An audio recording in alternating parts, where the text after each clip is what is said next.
Now, as the name of the video implies, this is part 6 of a story, so if you haven't seen the first several parts yet, I'd highly recommend starting at part 1, and if you like it, working your way back here. I'll include a link to all previous parts in the description below. And now, without further ado, let's get back to the story.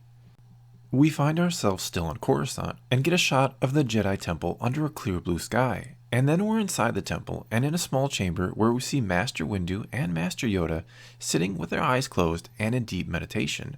We then slowly focus in on Yoda's face as he begins to hear strange voices, and get flashes of jumbled images that are impossible to make out.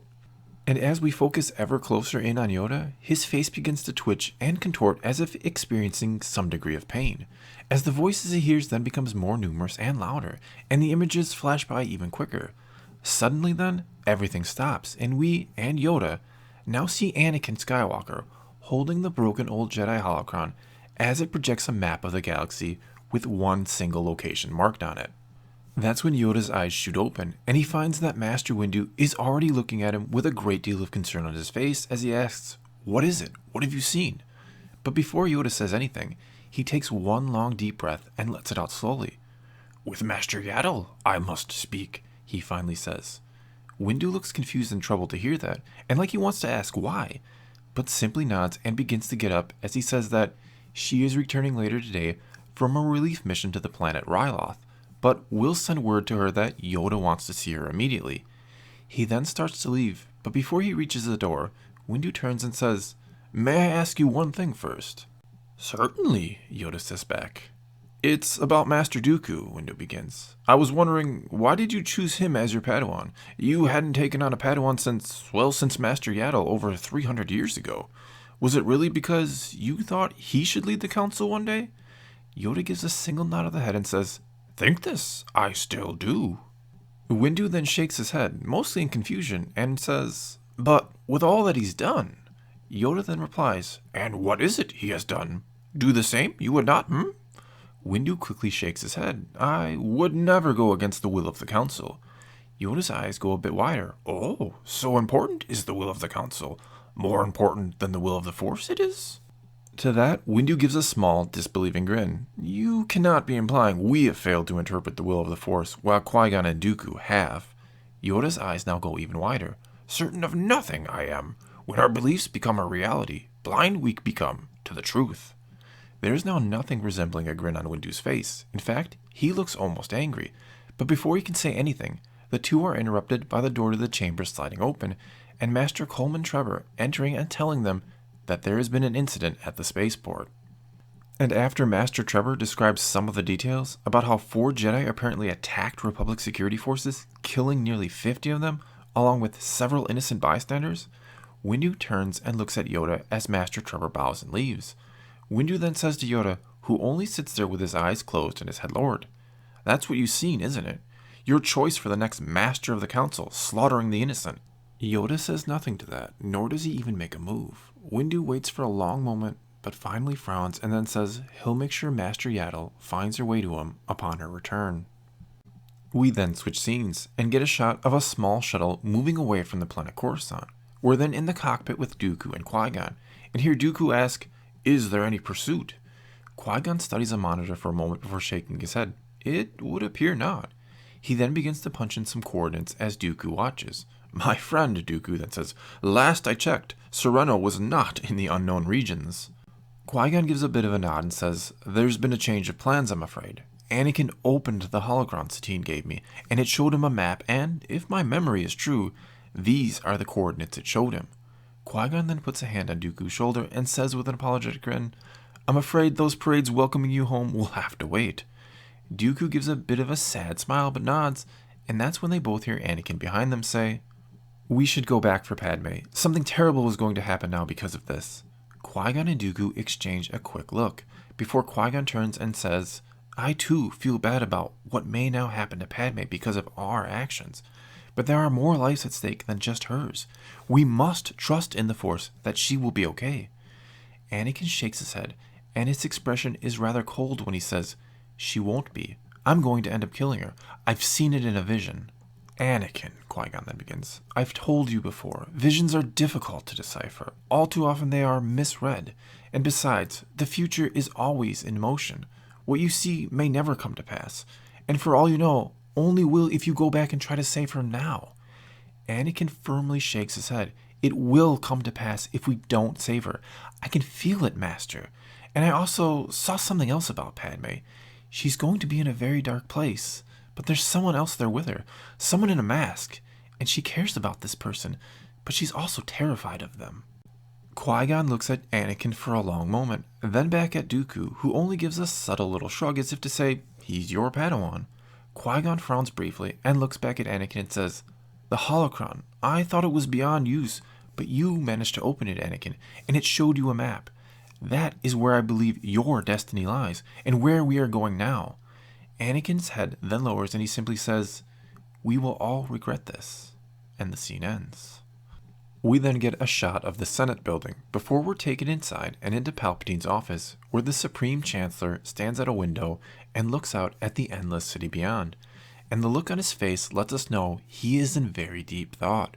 We then hear from behind him the voice of Masa Meta, who says, I apologize for disturbing you, but a special session of the Senate is being called to discuss the recent incidents at both Senator Amidala's apartment and the spaceport.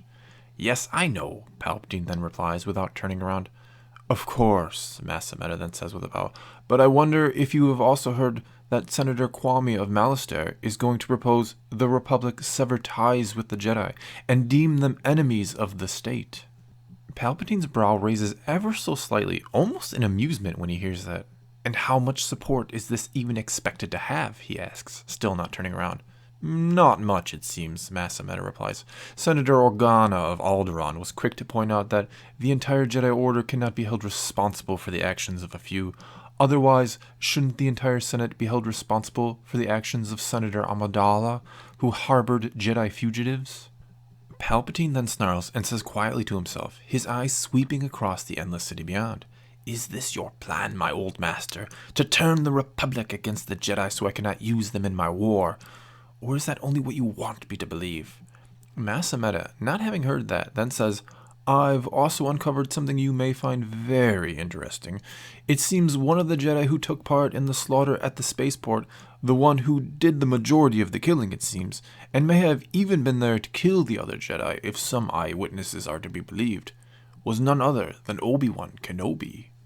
Hearing that finally causes Palpatine to turn around. And why do you believe that?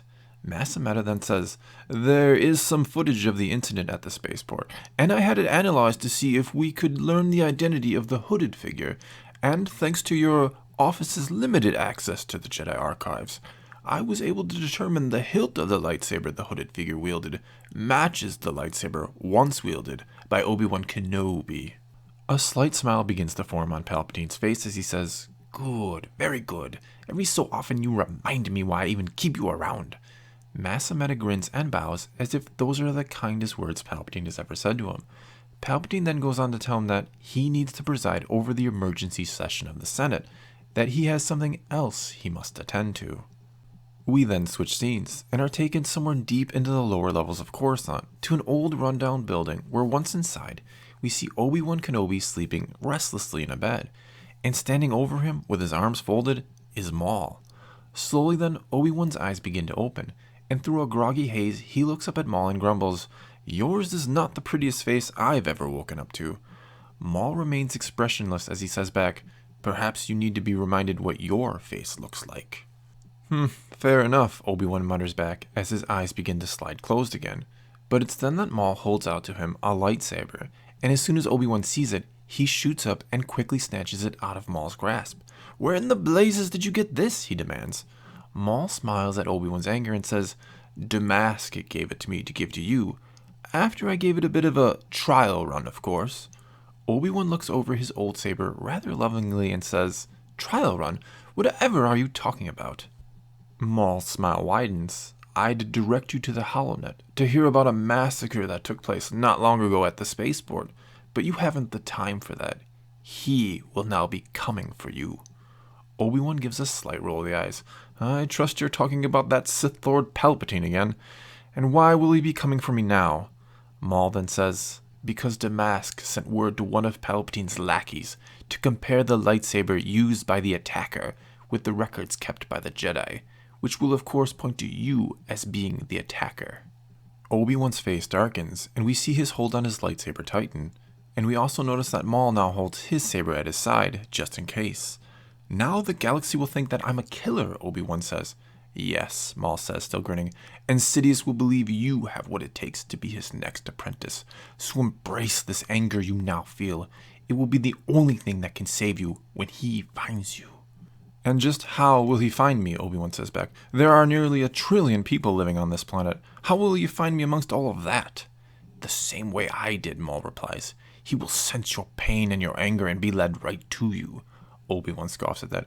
I'm sure at least half the people on this planet are angry. How will he single me out? Maul shuts his eyes and gives a slight shake of the head. Do the Jedi truly teach their Padawans nothing of the dark side and its ways? Obi-Wan grins back. We Jedi don't have much use for the dark side. And as soon as he says that, he realizes he said we Jedi. His head lowers and his eyes focus on the saber in his hands. He then says, none of this would have happened had I never left the Order. Maul again grins. Yes, embrace the regret, the anger, the pain, the suffering. Embrace it and he will find you. And embrace it enough and you may survive when he does.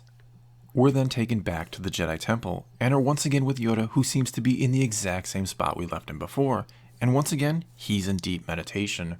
That's when we see the door slide open and in shuffles Yaddle. And as she does, Yoda's eyes open and he offers her a small yet sad smile before saying, the chosen one, Anakin is. Seen it I have. Come, the time has. Home. You must go. Yaddle looks ever so slightly saddened to hear that, but nods her head and says, come with me? You will not? Yoda sighs and lowers his head. Here I must stay. Always my destiny it has been to see the end. But trained for what comes next, you have been. Yaddle looks saddened even more, but nods and turns to go. But Yoda says as she reaches the door, and, my Padawan, remember, always the Force will be with you, as shall I always be with you. Alone I thought I was till I found you, but alone you shall never be. We then switch scenes and are focused on Obi-Wan as he slowly walks with his head lowered. And for a long moment, we focus just on his face and see an odd mix of sadness and anger there, as we hear voices echo in his mind. The voices of Satine, Qui-Gon, Yoda, and others. But those voices are suddenly silenced by a loud, cackling laugh that echoes all around him. And when Obi-Wan looks up, he realizes he has wandered into an old, broken down, and seemingly abandoned part of the Undercity of Coruscant. And as Obi-Wan continues to look around, and the laughing continues to come from seemingly all around him, he pulls out his lightsaber, ignites it, and now with nothing but anger burning in his eyes, he yells out, show yourself! And not even a second later, as if materializing out of the darkness itself, a figure now stands some 30 paces in front of him. Obi-Wan then seems to briefly debate what to do, before we see his grip on his lightsaber tighten, and he charges at the figure. And it isn't until Obi-Wan has nearly reached it that the figure finally makes a move and casually raises 2 hands and shoots lightning from them that stops Obi-Wan dead in his tracks and sends him crumbling to the ground in a ball as the figure, for several long seconds, continues to hit him with lightning. When it finally ends, the figure again lets out a cackling laugh as Obi-Wan, looking angrier than before, quickly gets to his feet, makes another move towards the figure. But yet again, the figure shoots lightning at him, but this time Obi-Wan raises his saber and uses it to block it, and even starts to take a few short hesitant steps forward towards the figure as he continues to block it. But then the figure again lets out a cackling laugh, and suddenly the lightning intensifies, and it is too much for either the saber, or maybe Obi-Wan, to handle, and again Kenobi is struck by the lightning and falls to the ground while the figure continues to electrocute him, for a few seconds longer than the first time. When it's over, Obi-Wan again gets to his feet, a bit slower this time, and we can see the steam rising off of him as he holds up his saber, makes a flourish with it, and holds it over his head and points it at the figure, as if to challenge them. Without any cackling this time, the figure responds by holding out both their arms, and we watch as 2 lightsabers slide down from inside the sleeves of their robe and into their hands, and then they ignite 2 crimson red sabers.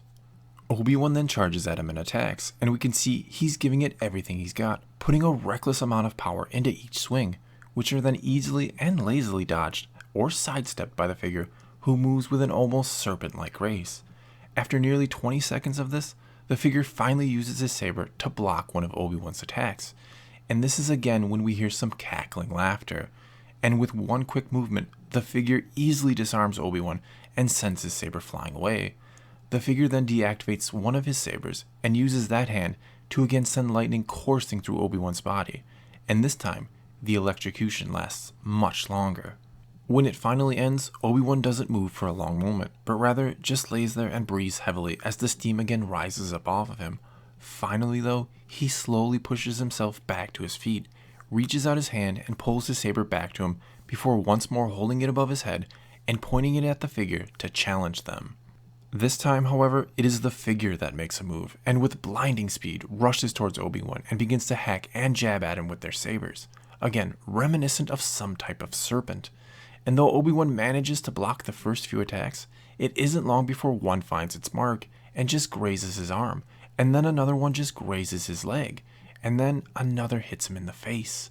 And after a few more such glancing blows, Obi-Wan again finds himself on the ground with the figure now standing directly over him.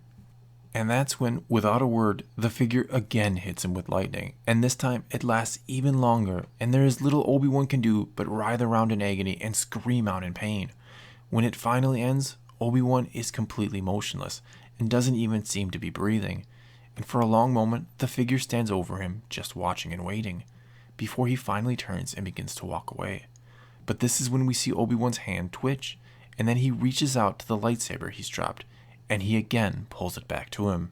The figure then, having heard the saber skitter across the ground as Obi-Wan brought it back to him, stops and turns around and watches as Obi-Wan, who is now using everything he has left inside of him, pushes himself back to his feet before he again ignites his saber, and though he looks like he could fall over at any second, he holds it over his head and again points it at the figure to challenge them.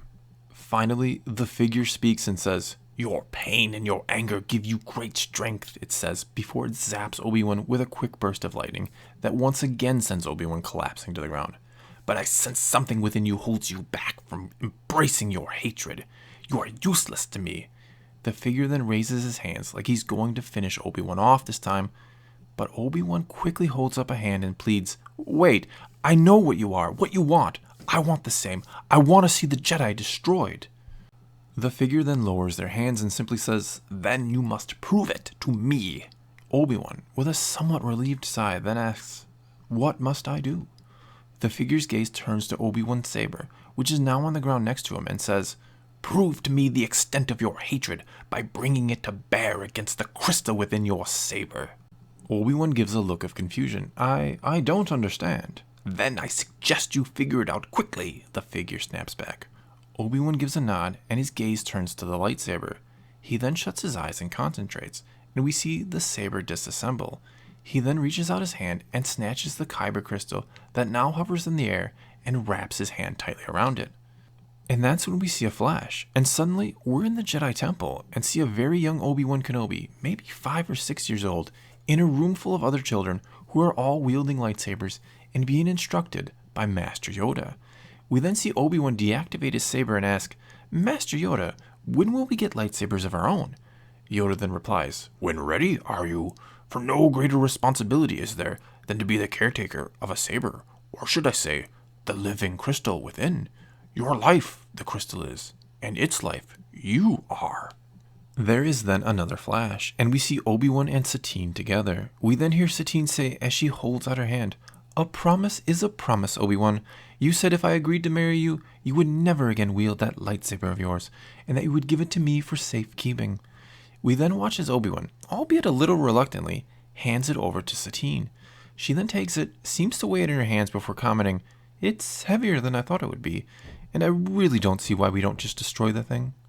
Obi-Wan quickly shakes his head. No, my love, it mustn't be destroyed. The crystal inside that powers it is a living thing." Satine is aghast. "A living thing? How dare the Jedi use something living to power their weapons?" Obi-Wan smiles and then says, "It's not quite that simple. A kyber crystal chooses their master and calls out to them, making it very much the crystal's choice to aid a Jedi and then to trust them to use the power it offers them for the right reasons. A Jedi, gives a kyber crystal a purpose. It's a very symbiotic relationship, and if Qui-Gon were here, he'd gladly explain it to you in greater detail. Satine frowns but then nods. Very well, I shall find a place to keep it, somewhere where you won't be tempted to use it again. Obi-Wan then says, and what if a situation arises where I must use it again? Satine's look is resolute as she says back, well, then you must find another way.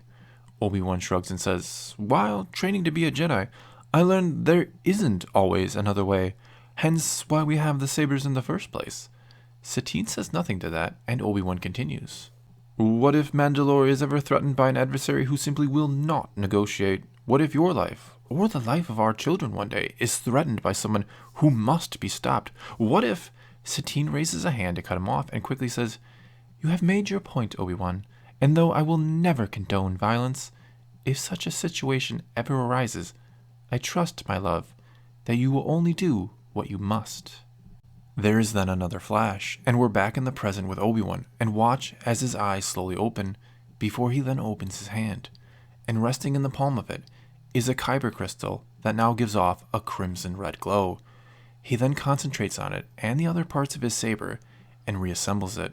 He then takes a hold of it and ignites it, and in the red glow that saber now gives off, we can finally see the face of the figure, and it is of course none other than Darth Sidious, who then says, come along, my new apprentice, you have much to learn. And that is where this part ends. Well, that's all I've got for you this time. Now it's your turn to tell me what you thought of this part of the story, and what might happen next. So leave a comment below, and let's talk some Star Wars. And until next time, thanks for watching.